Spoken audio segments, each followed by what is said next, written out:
This is Lance Russell and Dave Brown, and by golly, our special guest again this week, Gordon Soley. Gordon, we're delighted to have you back in here again, and we're looking forward to a lot of action coming up, not only today, but in the weeks to come. No question about that, Lance, and I'll tell you what, we've got some great matches upcoming today. We're going to be seeing the Long Riders in action. Of course, you've got fellows like this Iron Mike Sharp out of Canada, who's one of the toughest men in the sport today, in my opinion. Son of a gun, too. Yeah, he is. There's no question about it. Oh. Ronnie Garvin, the national heavyweight champion, will be here, so... we got a match down there, Gordon, that I'm really looking forward to, and that's going to put the national heavyweight champion, Ronnie Garvin, going against Eddie Gilbert, the international heavyweight champ. It's a non-title bout, but, brother, that's one looking forward to. And, of course, the Dirty White Boys will be here. We got all of that, and I'll tell you what, if we're going to get it all in, looking at the number of bouts we got, we better get at it right now. We'll be back in the ring in action in just one moment.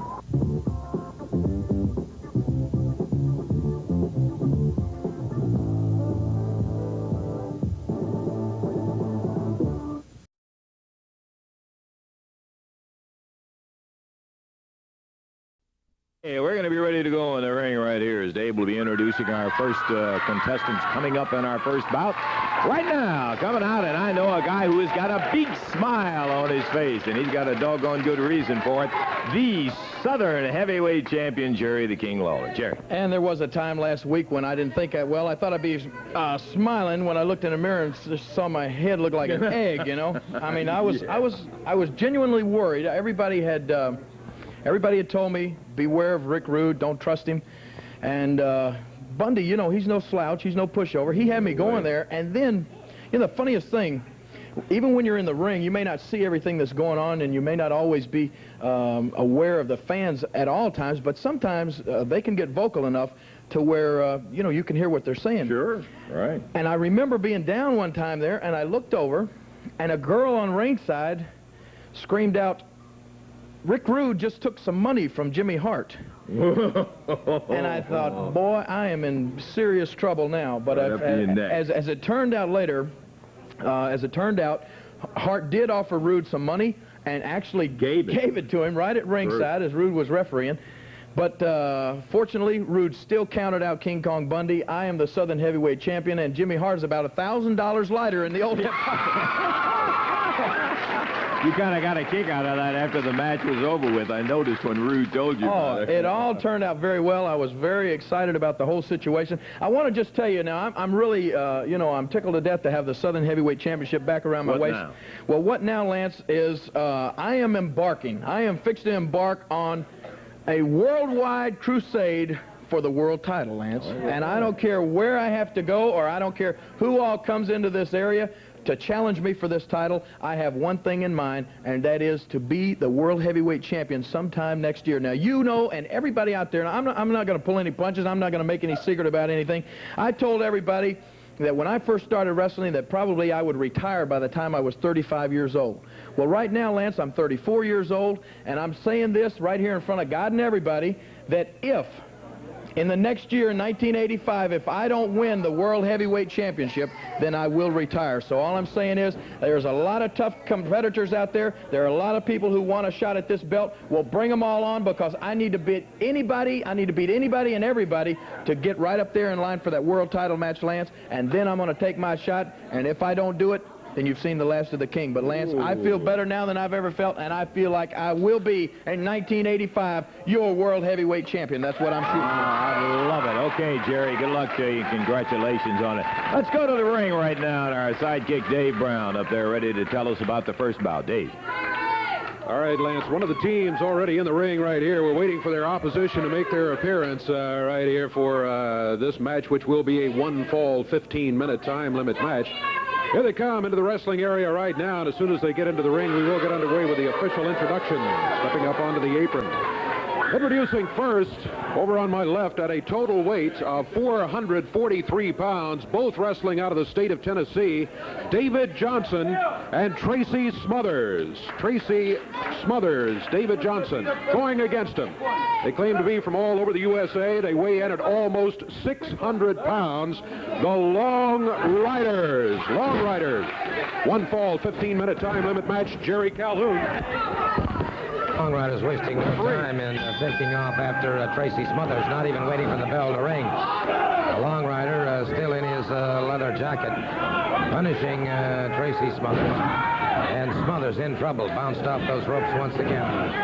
And the Long Riders, with or without benefit of tag, hardly seems important at this point in time because they are very clearly, Lance, beginning to totally dominate the situation. Boy, they have really got a bad reputation, Gordon. I have never seen them before together as the Long Riders, but they have got a reputation that precedes them that is something else. Woo! Gut wrench salto by the Long Rider, and that's on David Johnson. And so Johnson coming up very, very slowly. Johnson having his problems now as the Long Riders, as I said earlier, totally dominating these men. The Long Riders are short on finesse, but long on brute strength. Yeah, they're like that telephone pole clubbing you in the head. They get your attention. There's no question about that.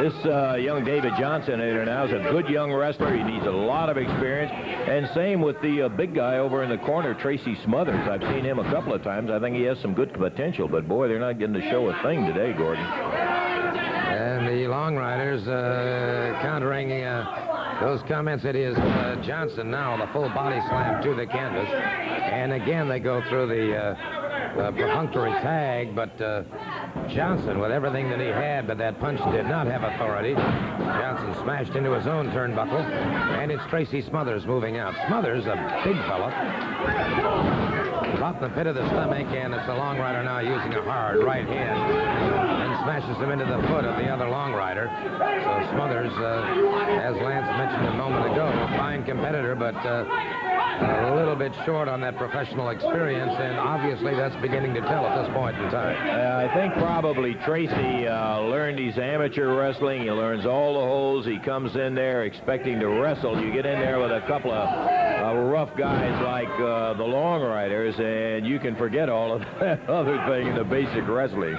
Yeah, you can forget about the sit-outs and the switches and just try and defend yourself. Smothers tags up, and Johnson moves in and caught a tremendous belt in the chest. Another one into the chest. You could hear that resounding throughout the entire television sports arena. Johnson in a lot of trouble here as the Long Rider catches him in the thoracic area of the back and drives him back to the canvas. The Long Rider bringing him up now. Let's see with it. A backbreaker on David Johnson. Now that may be all she wrote for him. I mean, he turned him into a U, and look at that. He won't get the pin. He had it right there, 1, 2, 3, and then pulled him up by the hair. Well, this is the thing about the Long Riders. They have that sadistic streak. They don't. They want to make an example out of every single competitor. Brought him up. Full power slam. Yeah, he took it that time. 1, 2, 3. The mournful count of three. The mournful count of three on David Johnson. And so the Long Riders, making their initial debut here on Championship Wrestling, have proved themselves to be as tough a team as you're going to find anywhere. Well, we got an interesting move on that power slam. Let's take a look at the way they use that power slam, because the pickup was a little different on David. Is that what you call it? Okay, Long Riders in front. I understand. All right, well, let's go back and take a look at exactly, and you saw how he did it. He picked him up, and boy, he floated him right down and almost through it. But right now, you got a brain and you don't, Jeff. Let's go to Dave Brown, Gordon, and let's have a word or two. I'd like to think it was going to be that from the Long Riders. David? All right, introduce myself, but you ain't worth talking to. Yeah. So all you people out there, you just stick it through one time. And this is my brother Wild Bill, better known as the Long Riders. Now, for all you pot-bellied, you just stick your arm in here, okay? For all you pot-bellied, pencil-neck geeks, sitting in your lazy boy chair, drinking a beer. Got your feet up. I can stand out here, my brother can stand out here, and tell you we're the toughest in the world. But that don't mean nothing.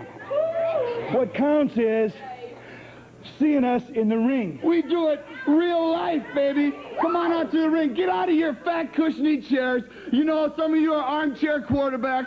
Some are armchair wrestlers. Well, you're probably all a bunch of geeks, but come out here to the ring and see some real men in the ring. We don't ride no cheap motorcycles. We ride nothing but the best, because we are the best, the Long Riders. Just come on out and see the best. You want to see the best, come and see us. We don't give you any bull. We're telling you the truth. Come out and see it, and we'll prove it to you. There they are, the Long Riders. Wild Bill and Scott, they're in the area. We will be back with more in just a moment.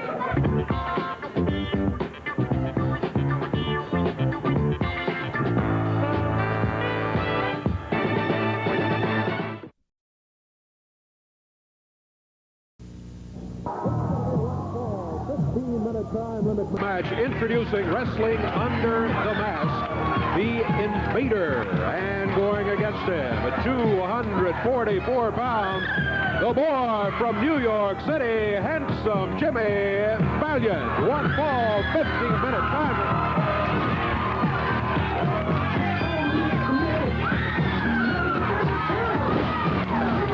Invader gets him with a high hip toss, another high hip toss by luscious Jimmy Valiant. And he is one of the most charismatic competitors in the world today, no question about that. And if the Invader had any thoughts at all about putting the shoulders of Jimmy Valiant to the canvas, I'm sure he's thinking twice, because it is Valiant who is completely dominating the situation, has him for a count of 3.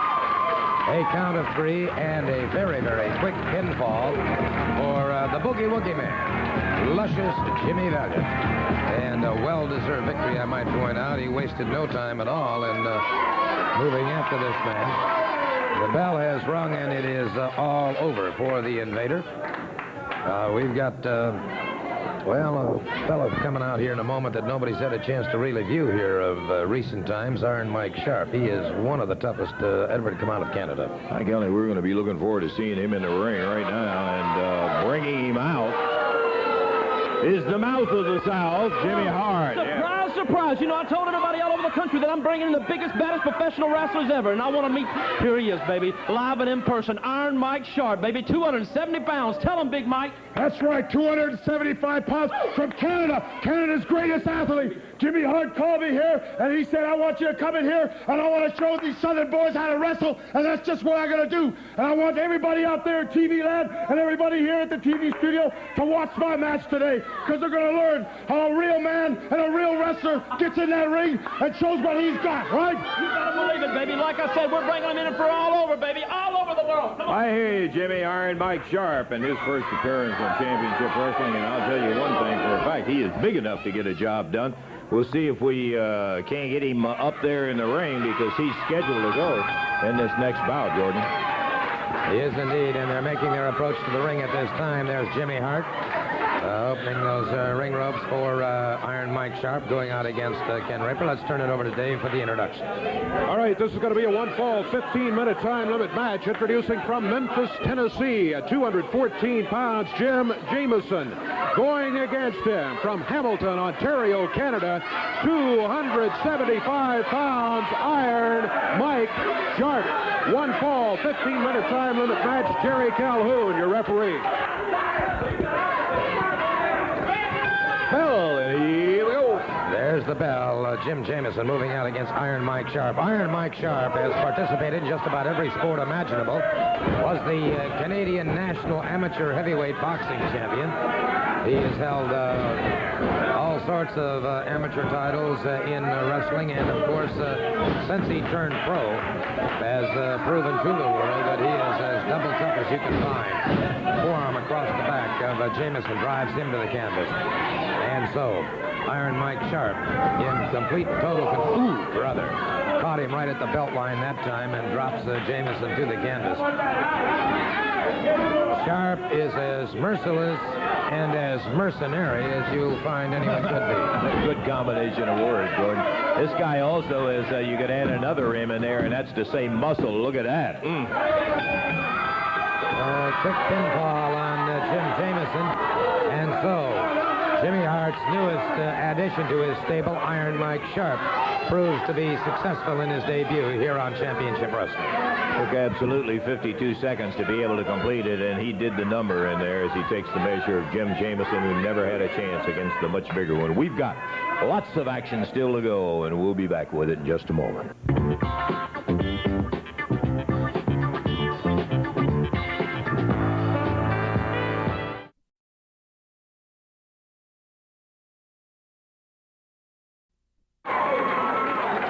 1-fall, 15-minute time limit match. Here's the King stepping into the ring right now. His opponent we're waiting for. Here I see him making his way into the arena right now, headed for the apron. 1-fall, 15-minute time limit match. Introducing from Memphis, Tennessee, at 208 pounds, Pat Hutchinson. And going against him, also, of course, from Memphis, Tennessee, at 234 pounds, with the Southern heavyweight belt around his waist, the King, Jerry Lawler. 1-fall, 15-minute time limit. Jerry Calhoun, the referee. All right, Jerry Lawler, Jerry the King Lawler, the new Southern heavyweight champion, getting set to move out against Pat Hutchinson. Lawler holding a slight weight advantage here. However, that weight is not the critical factor. It's the critical factor of who's going to get whose shoulders to the mat first. Lawler circling his man, and Hutchinson all of a sudden gets on his bicycle. So he's backing away, and Lawler continues to stall from Hutchinson. Well, he can't do that for 15 minutes, Lance. He's going to have to meet up with him. No, I'll tell you, I saw Hutchinson go with Lawler one other time, Gordon, and Hutchinson came out with that real roughneck street brawl and jumped Lawler, and I got to tell you, Lawler beat the stew out of him, so maybe Pat figures he'll do it a little different this time. Changed his strategy, and probably a wise thing to do, but Lawler hasn't forgotten, however. And the referee, Calhoun, warning Lawler about the closed fist. Understandable situation there, but is Hutchinson now checking that nose? All right, Hutchinson shaking his head, backing away, staying on his bicycle. They lock up collar and elbow once again. This time it's Jerry the King Lawler. Side headlock on Pat Hutchinson. Keeps that, and Hutchinson trying to get some extra leverage that time. Lawler with the takedown, keeps the side headlock. So Hutchinson, couldn't see it, but Hutchinson got the extra leverage that he needed. That broke the hold. And Calhoun again warning him. Is that plain? Yeah, I think he made his point. You pull my hair, I'll punch you right in the nose. Side headlock by Hutchinson now. Lawler trying to figure his escape and a counter. And it is Hutchinson. And Lawler brings him up belly to back suplex. Excellent move by Jerry Lawler. Good counter. Now into a snap mare. And Lawler driving a fist into that prefrontal lobe of Mr. Pat Hutchinson. That'll alter his personality in a hurry. Gordon, I've watched Jerry a long time, and Jerry's kind of a strange wrestler in this respect. He's a very slow starter, and sometimes it takes somebody blasting him right in the mouth to get his attention and get him going. He goes, he just doesn't warm up as fast as some of the wrestlers that you've seen. He doesn't seem to get going. Well, there are a lot of athletes like that. You'll notice that some of the running backs in football, as an example, the first and second quarters, they're just so-so, and comes third and fourth quarter, and all of a sudden they're really dynamos. And as you say, Lawler is that way, a high backdrop by Lawler, and Lawler catches Hutchinson once again. Uses that fist handle. Of course, Jerry is normally a very easygoing type of fellow, and I think that personality aspect also has its effect on him when he first starts off a match. He likes to get in there, and he'll go wrestle with you, but I'll tell you in a minute, as you have seen, he'll fire that right hand and bust you with it, and boy, what a set of knuckles he's got. Hutchinson continues to be caught in that, now a rear chin lock. Has it sort of from the side, but it is technically a rear chin lock. So Hutchinson having that air supply somewhat hampered. And again, Hutchinson gets that extra leverage, goes to the arm bar, but the referee breaks it up. And now Hutchinson, the flat of the foot into the rib cage, and now Hutchinson chopping at Lawler, catches him again, and Lawler could be in trouble here for the first time in the match, as Hutchinson very deftly is taking charge and unloading some heavy artillery on Jerry Lawler. Lawler rocked now from that series of right-hand blows to the side of the jaw. Lawler turns the table. 3, 4 left jabs to the chin of one Pat Hutchinson. Ooh, And a clubbing right hand that put Hutchinson to the canvas. We may have seen the end of it here. He isn't ready for it. He's want to pay back. He thinks Hutchinson may still be 2 punches up on him. Look at this. High vertical souffle by Jerry Lawler. Lawler then drives the knee into the chest and then catches him with a hard right hand. Count of 3. Count of 3 and the bell rings, and it is all over for one Pat Hutchinson. Jerry Lawler is the unquestioned victor in this match. We're going to have a replay here in just a second. We'll take a look at the way Lawler finally set his man up. There he brings him up for that high vertical souffle. And when you jar the spine like that, and of course he came down partially on the back of his head, it was all over for him, Lance, no question. I noticed that he also added a knee and a big right hand just to be certain that there wasn't any question about that 1, 2, 3. He got the 1, 2, 3. Well, as you know, of course, each week here on Championship Wrestling, we do have our missing children's report, and I guess you got that next, right? Yeah, there's a child missing from the Memphis, Tennessee area. We would appreciate very much your cooperation in that. You've been so marvelous about helping authorities throughout the entire area. This is Jane D. Wilson, female white. She's 17 years of age. She was last seen July the 4th of this year, 1984. And she is 120 pounds, medium build, blonde hair, blue eyes, and shoulder-length hair. Jane D. Wilson. If you have any knowledge of the whereabouts of Jane D. Wilson, please make a phone call to area code 901-528-8400. 901-528-8400. Thank you again in advance for your help in this very important situation. We'll take time out. Be back in just a moment.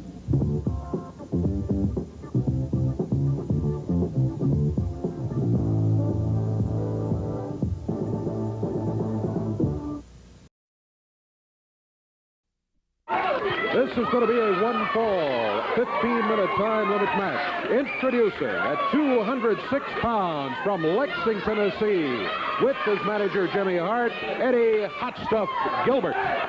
Going against him at 232 pounds from Montreal, Canada, the national heavyweight champion, Ron Garvin. One fall, 15-minute time limit. Jerry Calhoun, the referee. Okay, Ronnie Garvin, the national heavyweight champion, moving out against the fellow that's known as Hot Stuff, Eddie Gilbert. Gilbert is an extremely proficient competitor, no question about that. But he is going up against the national heavyweight champion, Ronnie Garvin. Garvin circles his man and very quickly bowls Gilbert into the ring ropes, and that forces the break. Referee Calhoun asking for the break. They lock up collar and elbow once again. Again, the referee steps in between them as they were into the ring ropes. Gilbert tried for a ankle sweep, and it was a quick back out by Ronnie Garvin. Garvin again stalks his man. Once again, collar and elbow. And into the turnbuckle. This time it's Ronnie Garvin. Irish whip, and then Gilbert reversing on him, and Garvin chest first into that turnbuckle. So Gilbert showing that he's got some great reversal qualities. Duck under, go behind, lateral drop and takedown by. And look at this man, Gilbert, try and slip away from him.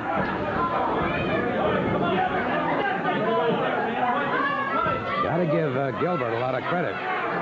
He is a slippery individual in that ring. The national heavyweight champion, Ronnie Garvin's going to have his hands full, no question about it. Gilbert, of course, a champion in his own right, and it's Gilbert now.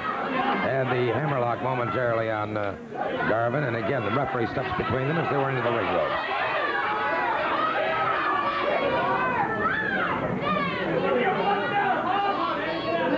Gilbert getting some quick advice from his manager, Jimmy Hart. Jimmy Jr. at ringside with Jimmy Hart. Gilbert now with a side headlock on Ronnie Garvin. Off the ropes, Garvin caught with a shoulder smash, dropped to the canvas.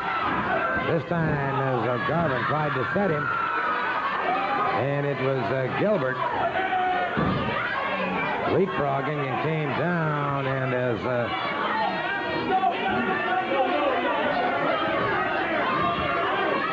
he has got a leg problem, no question about that. Gilbert, Gilbert utilized that. How'd you like that, Gordon Soley? Huh? How'd you like that? Well, Did we trick him into that, or did we?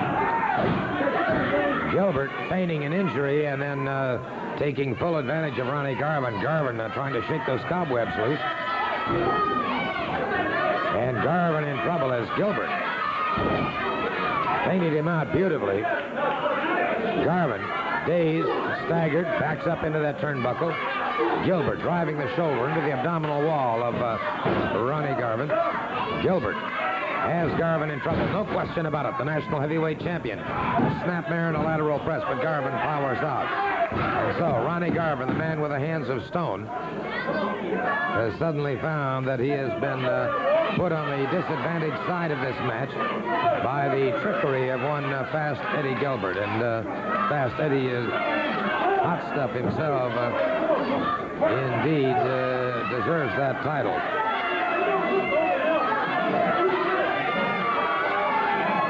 I can't tell at this point in time. It looks like he does indeed have a sleeper hold, a Japanese sleeper on Ronnie Garvin, and Garvin has got to be lapsing into unconsciousness at this point in time.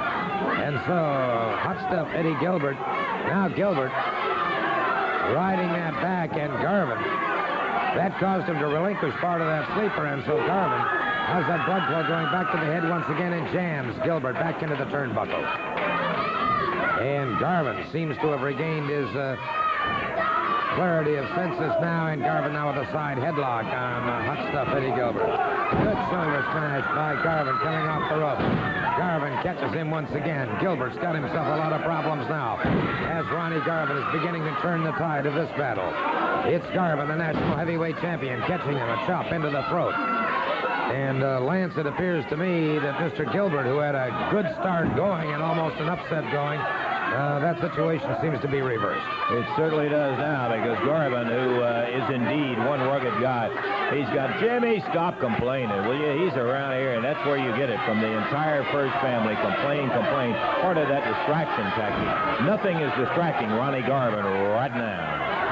Garvin, lateral drop and takedown on hot stuff Eddie Gilbert. Keeps him on the mat. He's got a pinning combination going, but Gilbert was able to slide away before the count.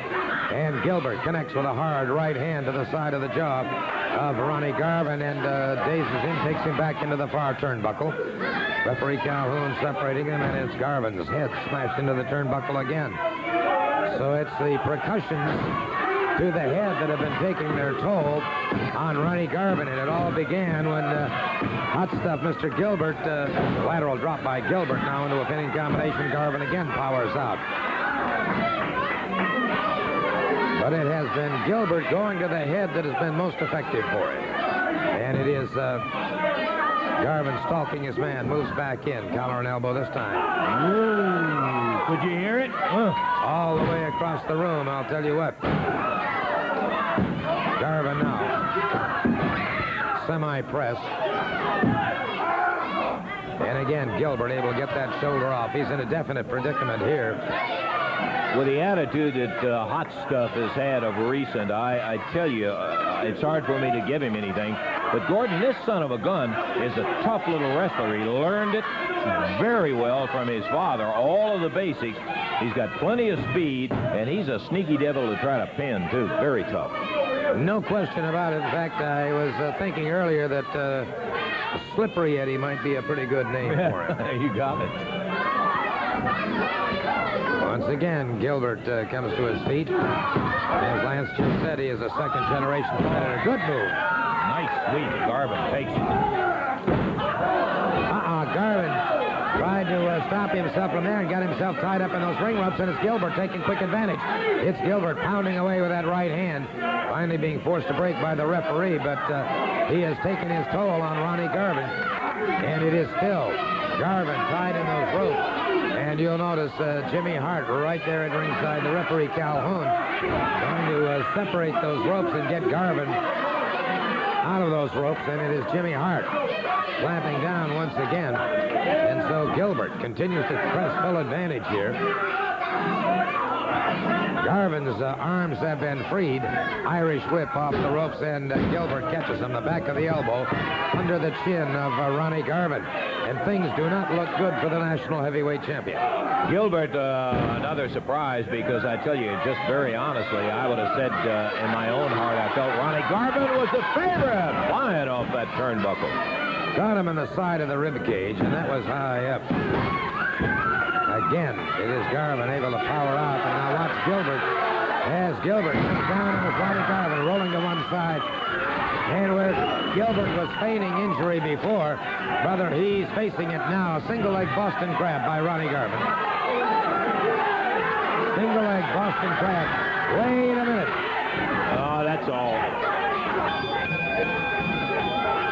The referee calling for the bell as Gilbert is disqualified, and Garvin out there battling two men at once now. They appear six are going here. Garvin in a lot of trouble as they continue to ring the bell. Garvin caught as they're triple teaming on him. Wait a second. Jerry the King Lawler and others come charging into the ring, and so they beat a hasty retreat. The winner via disqualification, the national heavyweight champion, Ronnie Garvin. Well, I'll tell you one thing. He had that half crab on him right there, and Hart knew that he was in difficulty, and as so often happens, rather than take a loss in the middle of the ring by submission, in comes Phil Hickerson, another of the family members, and jumps in there. The win goes to Garvin, and it will go down in the books as a disqualification, but I'm certain he would have loved to have heard Hot Stuff say, "I give it up, I give it up." And I have a hunch he would have, too, and we'll be back in just a minute.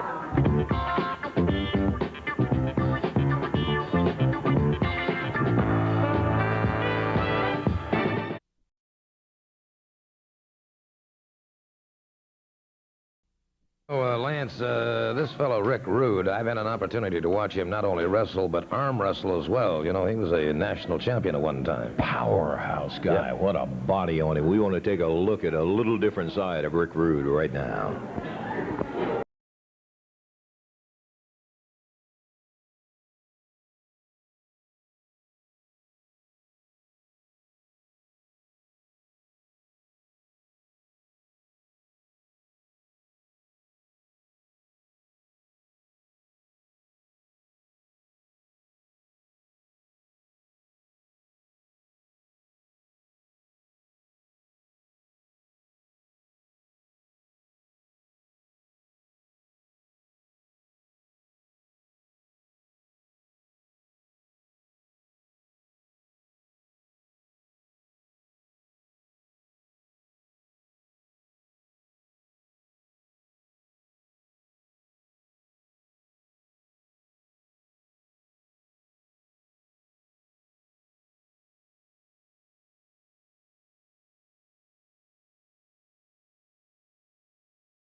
We're set to go with an expiration of time match coming up here. Tag team action as both teams head into the ring. This is going to be a match to the expiration of time. Introducing at a total weight of 448 pounds, wrestling out of Charleston, West Virginia, the Batton brothers, Mark and Brad. Going against them, total weight 445 pounds, from San Francisco, California, with their manager Jimmy Hart, Lynn Denton, and Tony Anthony, the Dirty White Boys. This match to the expiration of time. Your referee is Jerry Calhoun. Think we got some trouble this match, Gordon? I'll tell you what, it's going to be a high for excitement. There's no question about that. I am particularly impressed with Mark and Brad Batton, identical twins, and frankly, I think they've got a tremendous future in front of them, but how they're going to get past the Dirty White Boys remains to be seen. Well, we're seeing double, and it's not easy to tell them apart for anybody, so you can imagine the trouble the referee had. Aren't they cute? Aren't they cute? What do you think about them, Gordon, huh? Huh? Are you referring to the Dirty White Boys or the Batton brothers? You know, that's what I don't like about you, Gordon. You got too big of a smart of a mouth. You know that? We might have you replaced. I don't know who you ask you, Jimmy. He's something else. Dirty White Boys punishing Batton, and it is Batton returning the compliment, and does so in a hurry. I'm not going to bet the family farm on it, but that's Mark, I believe, in there now, and Brad over in the corner.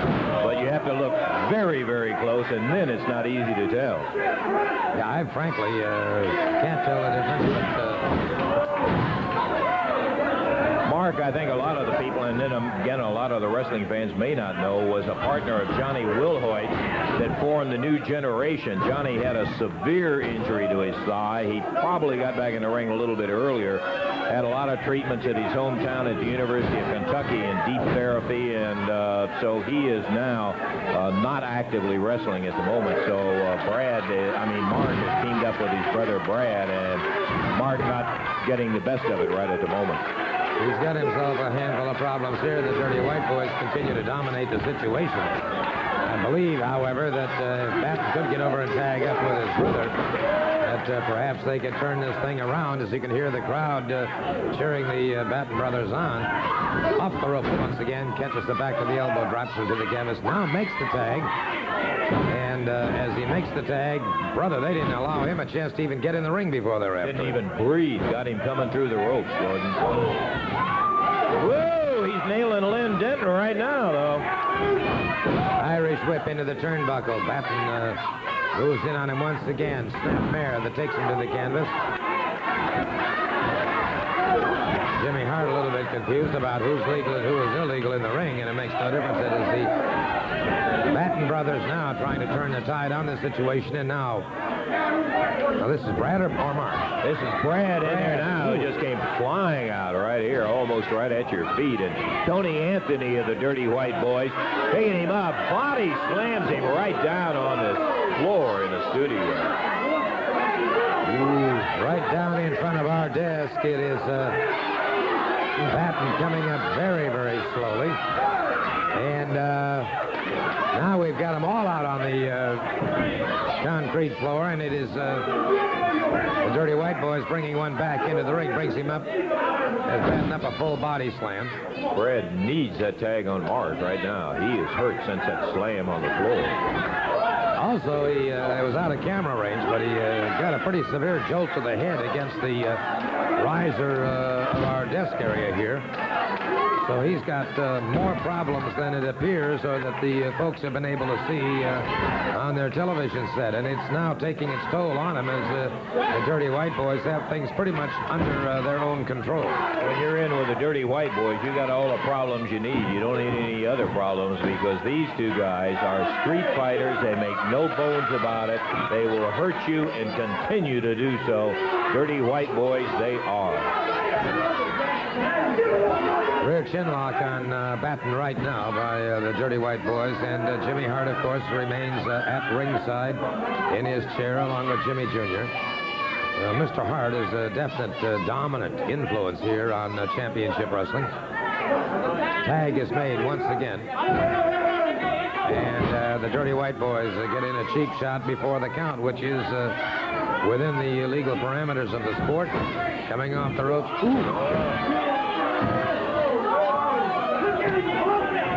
Brother, that's like being on horseback and catching a tree limb. It's all but over for you. Really? Len Denton really nailed him with that clothesline forearm. And Brad is continuing to take the punishment, and just looking at the face of Mark, his brother, over at ringside, he is feeling everything that Brad is feeling.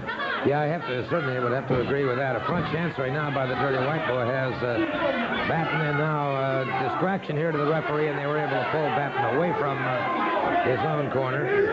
And again, before the 4 count, he drives a boot into the side of the rib cage, and once again they go back to that front chancery. Batton needs very, very badly to get over and make that tag. Whether or not he's going to be able to do that is problematical.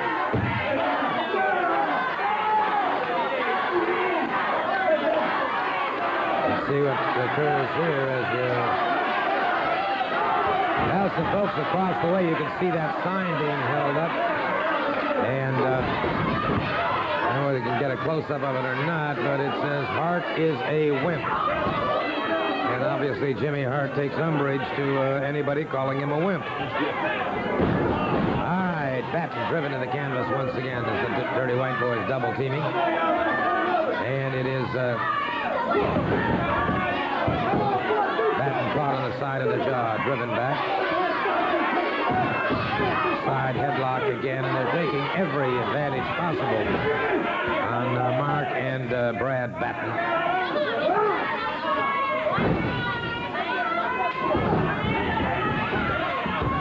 And it is Mark who's taking the punishment out. Brad charges into the ring.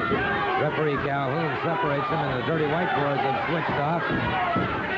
And Calhoun rectifying that mistake very quickly. But the Dirty White Boys are just kind of rolling off on their own. Caught him solidly with that right hand and now jams him into that turnbuckle.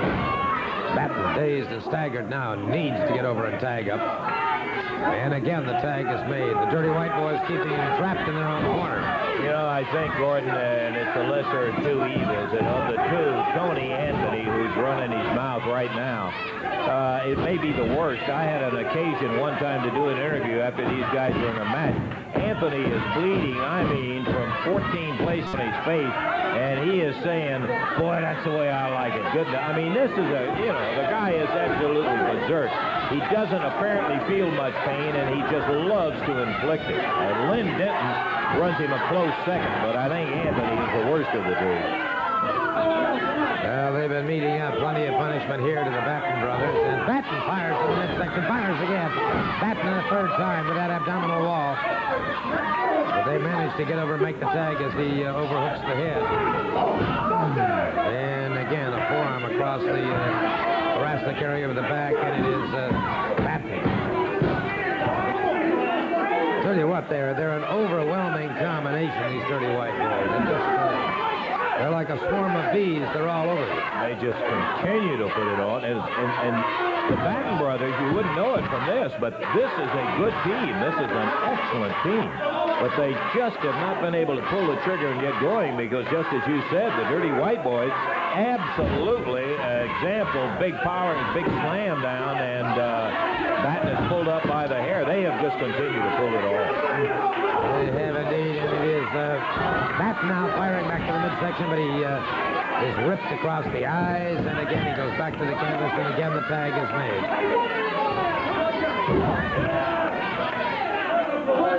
Remember this match? Television time remaining, and the winner of the most falls was the winner of the match, and it is Mark and Brad Batton now battling it out one-on-one with these Dirty White Boys. And I believe this is Mark that's strapped on the ropes now. While the referee is trying to separate Denton and the other Batton brother in there, then the other Batton is over here getting the stew choked out of him. Whoa, he missed the big elbow. Denton missed it as he came down. All right, once again, the tag is made, and the Dirty White Boys have been tagging him, driving Batton back to the canvas once again. They'll be keeping him in their own corner if they can, and he needs to get to that opposite corner and make that tag. He has taken a tremendous amount of punishment thus far. He rolls to one side, maybe he'll make the tag. He does. He makes the tag now. And I believe this is Brad Batton is in there now, and he is refreshed and refurbished and is making his beautiful drop kick. He has drop kicked both of them now, and it is Batton looking tried to get into about high vertical souffle. And again, the tag is made. Double Russian leg sweep. A double Russian leg sweep. A float over. A count of three. A count of three. And so the first fall goes to the Dirty White Boys. We'll be right back.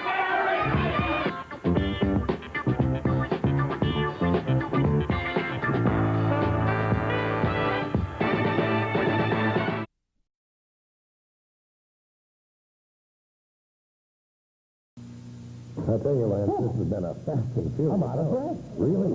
This has been a dynamite championship wrestling program today. Great wrestling. We were just about out of time, as a matter of fact, but we got to see super action by Ronnie Garvin taking the measure of Hot Stuff Eddie Gilbert in there. The King came through. White Boys in their own inimitable style, they came through and probably should have had just one fall, but they ended up with two falls in it. Yeah, I'll tell you what, I'm impressed with the Batton brothers. I think they're a good tag team combination. Experience is going to be the factor for them. And they're picking that up every time you go against somebody like that. Okay, we're out of time. This is Lance Russell. Gordon Soley saying so long.